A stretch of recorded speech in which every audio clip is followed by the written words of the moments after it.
আজকে বানাবো mushroom butter মশলা।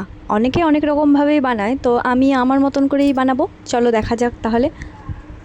কড়াইতে তেলটা গরম হয়ে গেলে তাতে শুকনো লঙ্কা দিয়ে আর তারপর পেঁয়াজ, টমেটো, লঙ্কা কুচি আর কাজু বাদাম দিয়ে কিছুটা সময় ভেজে নেব। ভালো করে ভাজা হয়ে এলে আমি এটা মিক্সিতে দিয়ে পেস্ট করে নেব।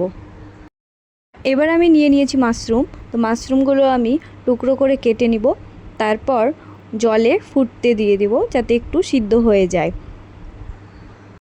একদিকে মাশরুমগুলো সিদ্ধ হয়ে গেল আর আমার পেস্টটাও রেডি হয়ে গেছে। তো এবার আমি কড়াইতে তেল গরম করে পেস্টটা দিয়ে দেব।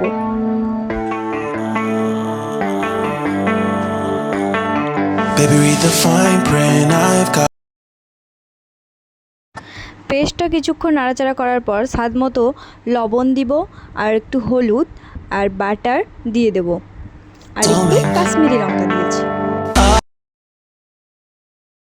এরপর আমি 2 চামচ মতো ফ্রেশ ক্রিম অ্যাড করেছি। ফ্রেশ ক্রিম দেওয়ার পর কিছুটা সময় নাড়াচাড়া করব। এরপর এতে কসুরি মেথি দিয়ে দেব। পেস্টটা রেডি হয়ে গেলে আমি সিদ্ধ করে রাখা মাশরুমগুলো দিয়ে নেব আর তারপর 5 থেকে 7 মিনিট ভালোভাবে ফুটিয়ে নেব।